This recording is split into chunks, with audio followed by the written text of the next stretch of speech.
Hello mga kalabs! Kumusta po kayo? Nakapagpalit na nga din po kami dyan dahil pupunta nga po kami sa Tuguegarao. At sa Linao nga po kami pupunta. Makikilamay daw po kasi sila mama at nanay sa kapitbahay nila doon. Sasama na nga din po ako sa kanila mama dahil pagkatapos nga po nila doon ay may pupuntahan pa nga po kami. Ihahatid nga din po pala ni Tito si nanay sa motor. Para nga po hindi na nga daw po mag-commute si nanay. Hinihintay na nga lang din po namin dyan si Papa dahil pinapaandar niya pa nga lang daw po yung motor niya. At dito na rin po pala namin sa kalsada inabangan si Papa. Bali nauna na rin po pala dyan sila nanay pati nga po si Tito. Sabi po kasi ni Mama ay mauna na nga daw po sila at susunod na nga lang daw po kami. Nakarating na nga din po pala kami dito po sa Linao. Dito nga po talaga yung dating family house nila Mama. Pero yung nakatira na nga lang po ngayon dito ay sila Tito pati nga po yung pinsan ko pong si ate. Ako nga mga kalabs at nahulog pa nga po yung helmet. Pagkapasok nga po namin dito, ayan nga tinitignan na nga din po ni Nana yung bigay po ni Tito sa kanya na mic. Siya nga po pala si Tito na nakatira po ngayon sa bahay. Sabi nga po nila nanay kay Tito ay susubukan nga lang daw po nila ito para nga daw po matesting kung maganda daw po ba. Bluetooth mic nga po kasi ito. At pagkakita nga din daw po dito ni Mama ay parang nagustuhan niya. Eto naman po kaming dalawa ni Papa naglalaro habang kumakanta nga po sila nanay at mama. Hindi naman po kasi kami marunong kumanta kaya ayan at naglaro na nga lang po kami. Eto nga at tinesting nga din po ni Mama yung mic. Maliit nga lang daw po yung speaker na pinagsaksakan ni Tito dito.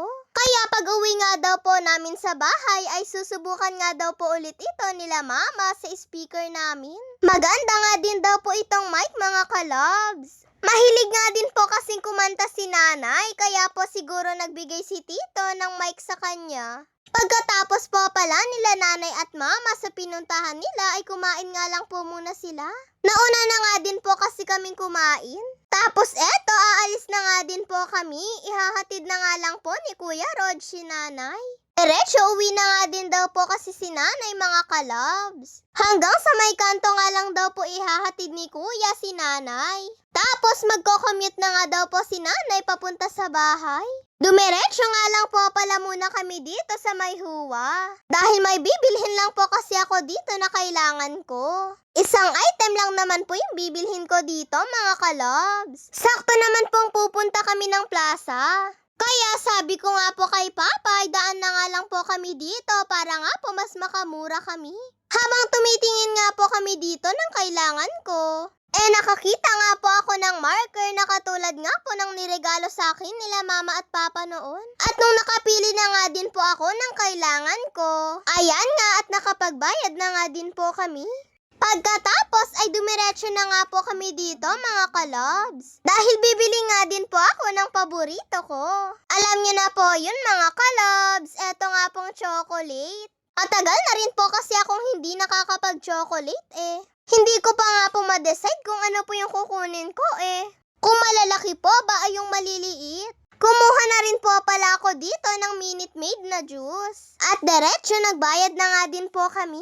At nung papunta na po sana kami sa motor mga kalabs, ay nadaanan nga po namin yung mga nagtitinda ng mga merienda. Kaya napabili nga din po ako ng siomay. Si Papa naman ay busog nga daw po siya. Kakakain lang naman daw po nila Mama at Papa nung pag-alis po namin galing sa bahay nila Tito. Pag-uwi po pala namin at bago mag-alas 5, eto nga po at aalis na naman po kami. Magsisimba po kasi kami mga kalabs. At dito lang din naman po sa amin kami magmamas. Kaya walking distance nga lang din po ito sa bahay namin.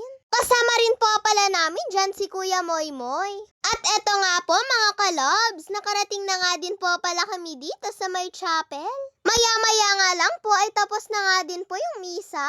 Pagkatapos nga po ng misa, eto nga at nag-bless nga lang po kami kay Father. Paglabas nga po namin ay madilim na rin po pala.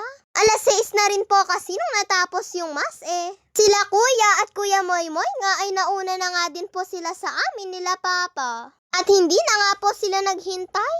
Masarap lang po talaga ang pakiramdam kapag po nagmamas na sama-sama po ang pamilya. Happy first Sunday po sa ating lahat mga kalobs! Yun lang po mga kalobs. Maraming salamat po. God bless to all. Bye-bye po! Shout out po kay Juana Maxine de la Cruz, Krisha Tolentino, Jana Alvarez, Jessa Ramos Rigor from Isabela,